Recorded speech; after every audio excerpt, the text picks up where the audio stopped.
ছেলেটার ভারী ইচ্ছে গেছে লুকোচুরি খেলায় সে মাকে হারিয়ে দিয়ে তাকে জব্দ করবে। অনেকবার চেষ্টা করেছে, কখনো খাটের তলায় লুকিয়েছে, কখনো আলমারির পিছনে। একবার লুকিয়েছিল ওই ধোবার বাড়িতে ময়লা কাপড় দিচ্ছিল, সেই কাপড়ের বস্তার ভিতরে ঢুকে ভেবেছিল তাকে কেউ ধরতে পারবে না। সেবারেও সে ধরা পড়েছিল। তার মনে তাই দুঃখ ছিল, মনে মনে ভাবছে যে যদি আমি চাঁপা ফুল হয়ে চাঁপা গাছের ডালে ফুটে উঠতে পারি, মা তো তাহলে ধরতে পারবে না।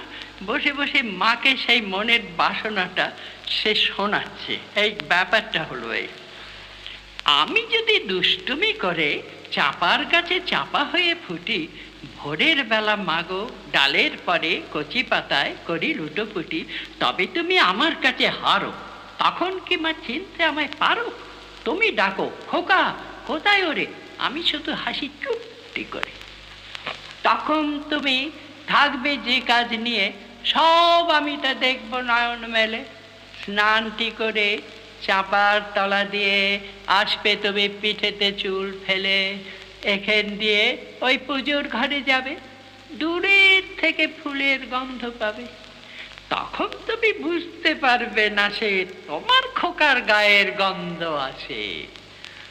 দুপুর বেলা মহাভারত হাতে বসবে তুমি, সবার খাওয়া হলে গাছের ছায়া ঘরের জানালাতে পড়বে এসে তোমার পিঠে কোলে। আমি আমার ছোট্ট ছায়াখানি দোলাবো তোর বইয়ের পরে আছি। তখন তুমি বুঝতে পারবে না সে তোমার চোখে খোকার ছায়া ভাসে। সন্ধেবেলায় প্রদীপখানি জেলে যখন তুমি যাবে গোয়াল ঘরে, তখন আমি ফুলের খেলা খেলে টুপ করে মা পড়ব ভুঁয়ে ঝরে। আবার আমি তোমার খোকা হব, গল্প বলো তোমায় গিয়ে কব। তুমি বলবে দুষ্টু ছেলে কোথা, আমি বলবো বলবো না সে কথা।